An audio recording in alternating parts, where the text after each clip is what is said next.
The aim for today is to inform you about the most important, urgent, and inevitable developments in the film industry. And hopefully by the end of this day you will leave smarter, but also wiser. So let's hope for that. It is also a preview of what the National Film Conference has in mind for you. And this will be a really brief journey through those topics. And in the rest of the program, there will be a deeper conversation about these issues. But before we start, I want to give the floor to a very important person who's going to officially open the festival, Festival Director Willemien van Aalst.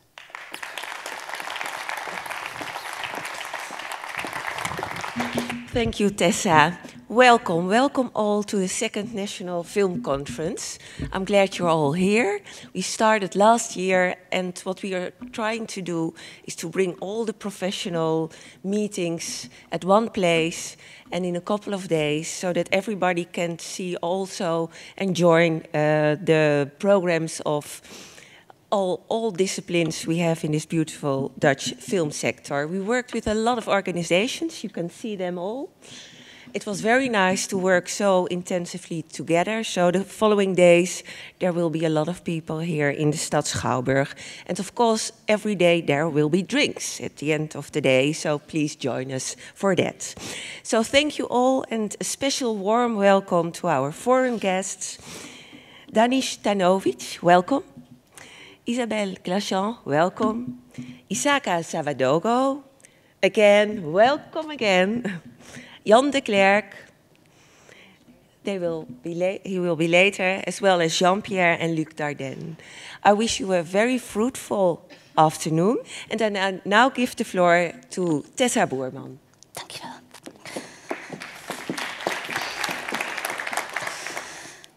We can start off. As you've seen in the program, one of the key issues of this festival is diversity. And that's also the topic where we start off with. Diversity is a main focus of this year's festival, and I think that's a very innovative move. In the past decades, cultural diversity has been on the agenda and off the agenda in succession. And especially in the art and cultural sector, I think it's really time to embrace this. Hopefully, this time it will be a sustainable and very inclusive practice, because film and television, and actually all visual culture in general, are a very powerful way to tell stories, to show different worldviews, to mediate and contribute to a social reality, and maybe even to change social realities. So it's key that our industry is embracing and acknowledging the existing diversity. So we will explore some of these issues today in an international context. And we start off with a very honored guest. I would like to welcome Danis Stanovic. But first, I'm going to tell something about him, and we're going to see a clip of his latest film. Danis Stanovic is widely regarded as one of the best Bosnian filmmakers of his generation. After the premature discontinuation of his study at the Academy of Theatre Arts in Sarajevo, Stanovic joined a film crew that followed in the early 90s an army on dangerous missions. This material that has been shot by the team was used in various news items and many films. In 1995, Stanovic decided to take up his study again, but this time in Brussels. During these studies, Stanovic made several critical documentaries. And after graduating in 1997, he began his first film project, No Man's Land, which he wrote and directed. That film premiered in Cannes in 2001 and won several awards that year, including the Oscar for Best Foreign Film. This year, Stanovic made furore again with Death in Sarajevo, which premiered at the Berlinale in 2016, this year, and won the Vipresci and the Silver Bear Award. And I'd love to show a clip of Death in Sarajevo right now, and we'll talk to Danis soon after.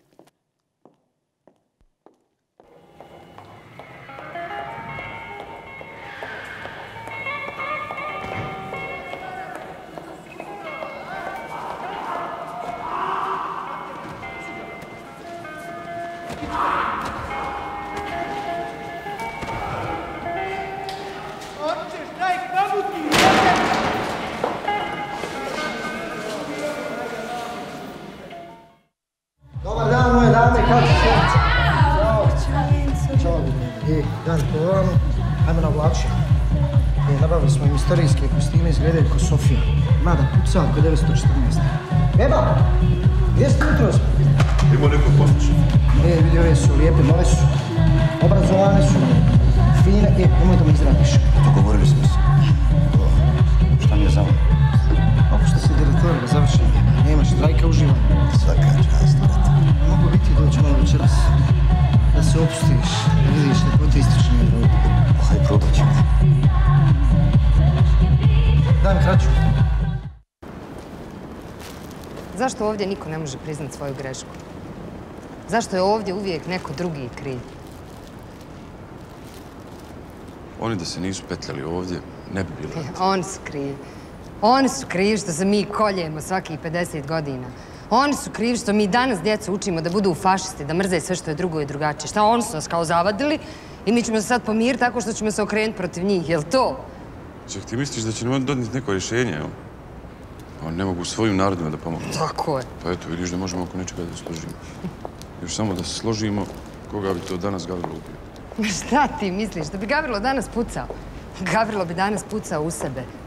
Šta treba da ubijem sebe? Ja sam mislila na pravog Gavrila, ne na tebe. Pa kako ti ne shvataš? Ovo nije 1914. godina. Ne postoji Franz Ferdinand, ne postoji Gavrilo. Ti nisi Gavrilo. Danas ne postoji atentat koji bi bilo šta promijenio. Ako je tako, onda je sve besmisleno. I'm not sure whether everyone had the possibility to see it, but to me it really felt like a warning for Europe. Part of the film is really focusing through a TV interviews and a reportage and a reconstruction of the history of Bosnia and Herzegovina. It's very much about identity politics and how it divided people. Yes. Well, the part of the idea of the whole film was that actually media have their own agenda, which doesn't follow what's actually happening. So all this film is divided into what real life is and how people in my country are fighting to survive. I mean, ordinary people, you know, not meeting the end of the month with, you know, with money and everything. At the same time, you have all these media who are talking about, you know, something that happened 100 years ago and keep on pretending that that subject is much more important than what, you know, from what people are actually living. I think media are working, they're helping actually that agenda very much. I've seen how this works. For example, you have a coverage of whatever, of a traffic accident, you know, car hit somebody, and then you insist that, you know, the guy who hit somebody was a foreigner, for example. And then you keep on insisting that these foreigners are doing these things, and, you know, in no time you're going to have people saying, like, what the hell do they want? So, you know, I think that is very, very dangerous thing. So this film was kind of, you know, dealing with this historical subject, which was really, really important. 100 years since the First World War started in Sarajevo, and we didn't move from that. You know, we're still talking about this as if it happened yesterday, instead of, you know, concentrate on what we should really be talking about. You are very clear on the weight of media coverage like that, and the effect it has on social reality. I was really wondering, did you ever have foreseen the division that took place in your country? Me, no.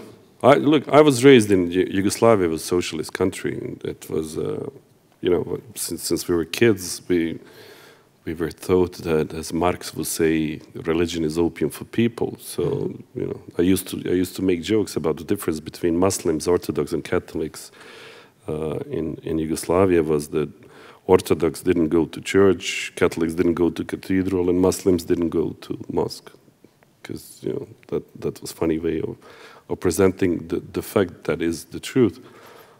We were not religious. And then suddenly, with all this rise of nationalism, and, you know, I couldn't foresee it. Maybe somebody else could, but You know, I was born in 1969. The Second World War was over.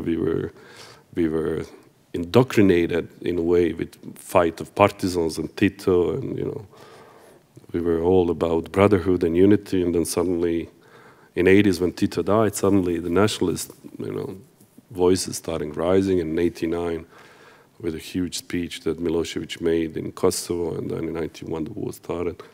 But funny thing is, even though we saw war in Croatia, which is next door, we were laughing. We were thinking like it will never happen to us. Yeah. I really didn't believe. Well, if somebody told you Utrecht is going to be surrounded by an army and besieged for 4 years, and you wouldn't believe, would you? Well, it's the same thing for me. Mm-hmm. If somebody told me that Sarajevo was going to be besieged for 4 years, and it's kind of hard to believe, isn't it? Mm-hmm. Even today, when you go back to Sarajevo, it's hard to believe that it happened because it's a city, it's beautiful, and it's mostly rebuilt. You can still see the traces, of course, of war in some buildings, but it's mostly rebuilt. So it's hard to imagine that these things happen. It really, I think in your film, you made an incredible dissection of how this mechanism works, how identity politics works, how the notion of nation, not even nationalism, but just the notion of nation supports those structures and those power structures. Do you think it can happen? Because a lot of things I recognize, but I was wondering, do you think it can happen everywhere? Do you see a fabric that could work everywhere to divide people? Funny thing is, No Man's Land. I was in No Man's Land I was with No Man's Land in Toronto in 2001, and on 9th of September, I think, or 10th of September, I had a guy from New York discussing like we discussed, and he said, "Do you think it's possible something like this for the United States?" I said, "No, yes, I don't know. I mean, you believe it is impossible, and I know it's possible. I don't know in which way it's possible." So then 11th September happened, 24 hours later. So I don't think you could have war like we had in Bosnia. No, because but the possibility of war there's always a possibility of war. There's always a possibility of different types of war. We don't know what, and we live today in a society which exploits fear in many ways. It's funny when I come to most of Western countries, when I go to France, people are afraid. They don't even know what they're afraid of, but everybody's afraid of something. Mm-hmm. There's this fear which is in people, but the fact is that we are living in most peaceful times in Europe, at least since we have a history. It's whenever as peaceful, as beautiful to live, as easy to live. We have health care, free health. Well, not in Holland, I heard. You don't have free health care. Used to. Or free education. I think that is thing you should be afraid of, not having those things. Mm-hmm. Instead of these imaginative fears of, I don't know what, refugees or... I was a refugee in Belgium. I spent there 4 years. I was living in Paris 10 years, and I came back home. I'm happy to live in my country. It's not, For example, one of the big subjects today is about Syria and what's happening, and people all have this different opinion about refugees. But a lot of Syrians are very, very educated people. I just saw the video of Syrian Philharmonic Orchestra playing in Germany because they're all out of that country. I think they bring new energy to these places. They, if treated as humans, they can bring a lot of good things into the society. Do you think that's not enough highlighted? Well, I think there was a moment last year where people were talking about Syrian refugees, which was beautiful. Mm-hmm. But today, it's stopped. We're talking about something else. In your films, it's really evident that you're trying to address these issues thoroughly. I am, because what? The funny thing is, I lived through war, and for me, I think for me the biggest eye opener was I went in 2002, just immediately after the Americans entered Kabul. I went with Claude Lelouch, who is a French director. We kind of decided, let's go and do something. We're discussing about this. And we went there to rebuild the cinema. And when we landed into Kabul, it was everything I expected. It was wasteland full of, you know, destroyed houses and you know, covered women and guys with beards and, you know, like a lot of guns and things. But then I went to the museum and I saw pictures of Kabul in 1973. I was in shock. Because it was like, you know, it was place you would find in Europe. City, buildings, girls in miniskirts going to school, people driving cars. You couldn't tell it was. And this is when I realized that, you know, that we always thought in Bosnia that once war is finished, everything's going to go well and, you know, we're gonna start living, have a good life again. But when I saw this, I kind of got afraid that, you know, this doesn't have to be true. It can actually go worse.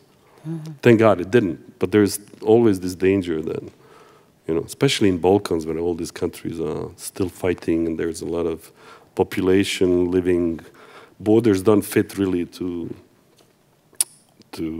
nations, and where you have mixture of, you know, if you want, like, of religion, like in Bosnia, which I consider to be a beauty. I think it's beautiful to live in a place like Sarajevo, where you had all these different ethnicities, cultures, religions mixing up and making whatever it is. In what respect do you think film can counter those developments, those ideas, those forces? I don't know. I know for myself that there are films that changed my life. That, you know, even today, that changed my opinion about things. Can you name them? Can I name films? I don't know. You'd named one before, Novecento. Yeah, Novecento is a beautiful example of, you know, I think Novecento is Italian title for 20th century of Bernardo Bertolucci. It is a film I really, really loved. When I made Circus Columbia, it was kind of my way of answering to him. You know, this movie starts with war ending, and there's this guy saying war is over, and then he gets shot, and then we see the rise of communism and coming of these new ideas. And Circus Columbia actually sees the end of a century, communism going away, and the last shot of the film is actually war starting to. So it was kind of my way of answering to Bertolucci about the end of 20th century. Yeah, there are a lot of, you know, a lot of films that had a huge impact on me, that made me think, that made me want to go and understand. Like, I remember seeing, I was a kid when Reds came out with, what's his name? Warren Beatty, right? Beautiful love story, but, you know, set in Russia, for example, or, you know, when you think of all the Russian films that kind of Lenin, we had a whole history learning how Lenin used movies to explain what he was doing throughout Russia. That force is there, yeah. So yes, I believe that, you know, I believe that movies can change things, but I'm also very cynical, knowing that, you know, they will not change it as much as I would like it. What are you cynical about? Well, because I lived through a war. So once you live through that, you kind of understand that art is great, but you have to have a gun to protect yourself. How does your political view and your social perspective relate to your artistic vision in your work? How does it relate? What do you mean?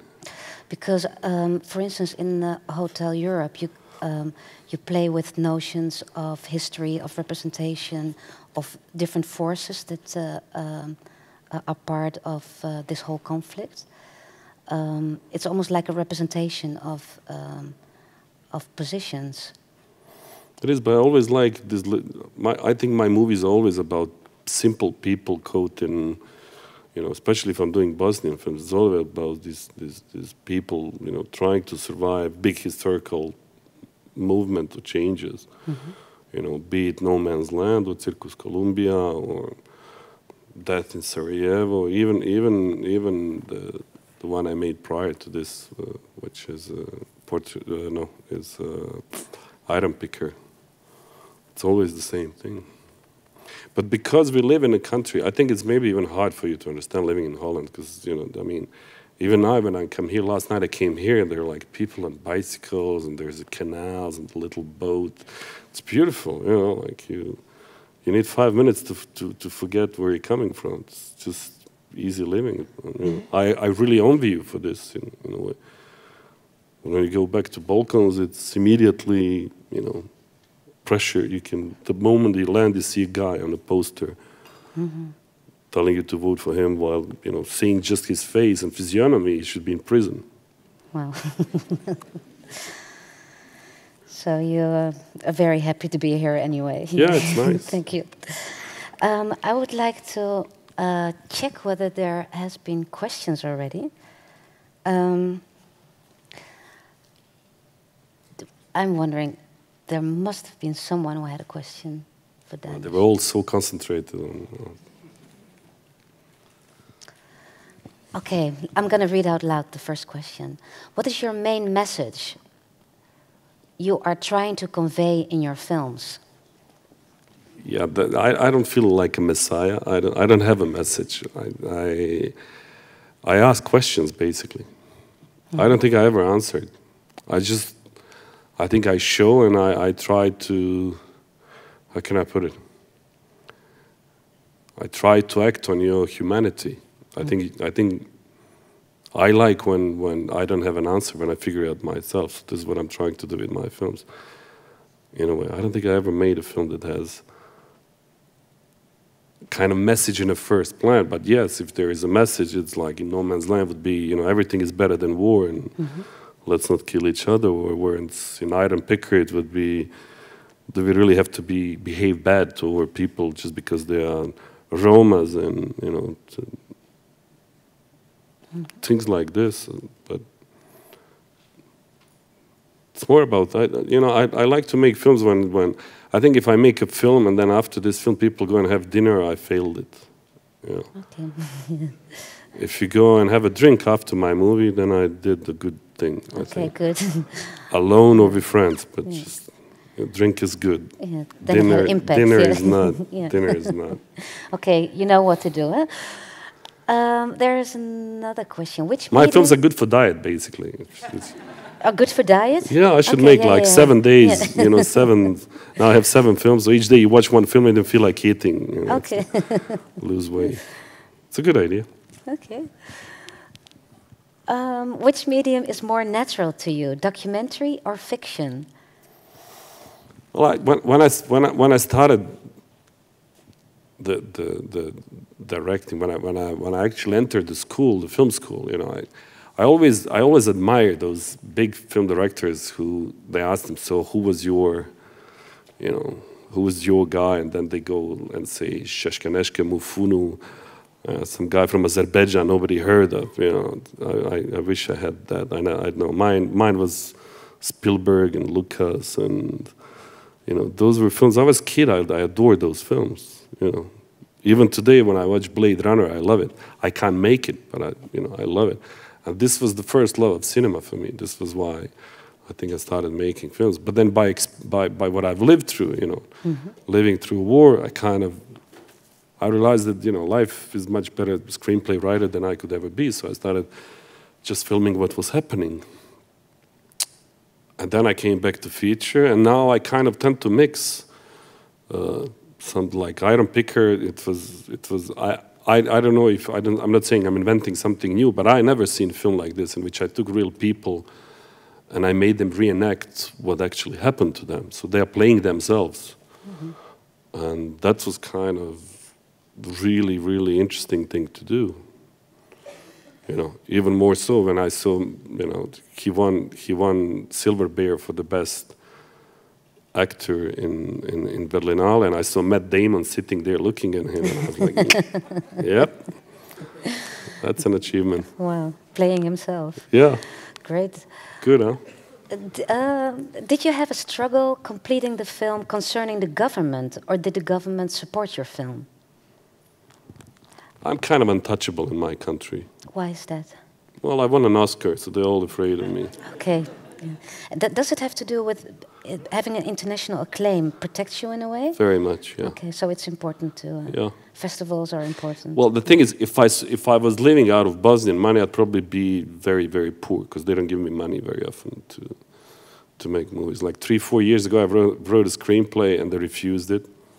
saying no, it's not good, and then the same screenplay, one media award is the best screenplay in European Union. So they told me then that Bosnian standards was much higher than European. It's a way to put it. Okay. So yeah, so no, I'm thankful to have an international career. I depend on it totally, and this is why I'm making films. I make one film in Bosnia, and then I make film, in India or in Ireland or wherever I can work, because I can't work in my country. It's really hard, and not only me. We're all in really, really bad position. I mean, you don't even know how lucky and happy you are to live in a country like Holland, because in my country, they're doing everything to shut down the culture. So it is important that our film industry is really taking that in consideration, also the importance of facilitating filmmakers. Like you, Well, it's most of the time it's French. France is very open to other cinemas, and people don't even know how I mean, people in industry do, but thanks to France, they're like people like Jim Jarmusch survived basically. We always think, oh, it's great to be Jim Jarmusch, but he's struggling making kind of films he's making. Or some other people, for that matter. There's a question here that says, if media in general has such impact, why do you think your films have little effect? Maybe they're bad films, I don't know. Does it have to do with the scale that people... Well, but first of all, I think there is I'm talking now about my country. There are like 11 cinemas in whole of Bosnia, so it's hard to make a big impact like that. I don't know. I don't have an answer to every question. Okay. I think we have room for one short question, if there is, and otherwise we wrap it up.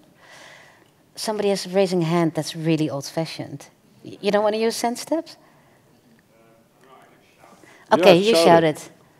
You were talking that the Netherlands is so nice and cozy over here. Isn't there a possibility for you to live sort of more in the West or in America? And why wouldn't you want that? Well, as usual, life is complicated. I was living in Belgium. I was living in Paris, to be honest, and I had a really nice life. I never went to Hollywood because it was never my cup of tea. My wife doesn't like LA too much, too many pretty girls. And she said it was not good for kids. And we returned to Bosnia because my mom got ill, to be honest. She had a cancer, and then we just decided in a day to go back. And then I thought she's gonna live for 6 months. She was in really bad shape. But then I came back with 5 kids. I have 5 kids, and suddenly she's well. And since 10 years, she's well. So I'm happy that my mom is alive. And so, but I'm stuck in Bosnia too. But I'm not stuck. I love it's home. Okay, you don't choose a shithole you're born. It's just it's the way it is. And I was born in Bosnia. It's beautiful. And honestly, it could be a wonderful life. We had 25 minutes from mountains to ski, 2.5, 3 hours from most beautiful coast in Mediterranean. Beautiful lakes, mountains, rivers. People are nice. We have great film festival. Sarajevo Film Festival is really good. So there are a lot of beautiful things about living there, about living there. And it's 4 million people, for God's sake. I always try to explain to Bosnians, like, there are more people in Bombay, in Mumbai, at the beach at this moment than all of you in this country, Wow. And they are still enjoying life and somehow, are making it. So I don't understand why can't we make it. And what's really, really annoying is that you see that it could really be, we have like one step to make this really work and be an okay country. But because of nationalists ruling this and whenever things go wrong, they start, now at this moment, since 4 days, there are elections in 10 days in Bosnia. You don't know this, but since 10 days, they're talking about war again. Because Serbs are doing this referendum suddenly, 7 days prior to elections. Why? Because the guy who is in command knows that he's going to lose the elections. So he suddenly invented this referendum about the day of celebration of Republika Srpska, and now everybody's talking war again. And this is, you know, this. And when you talk to normal people, to people, to ordinary people, they just want to make, you know, I think we all want the same thing. We want our kids to have a good school, we want to travel, we want to have a good salary. We all want the same thing, nothing different from us than from Dutch people, you know. But somehow we went into this trap of war and hatred, and we are not getting out of it. And it's a big problem. And I hope that eventually it's gonna, you know, it's gonna get better. Mm-hmm. Thank you so much, Danis. You're welcome. Thank you. Thank you for being with us.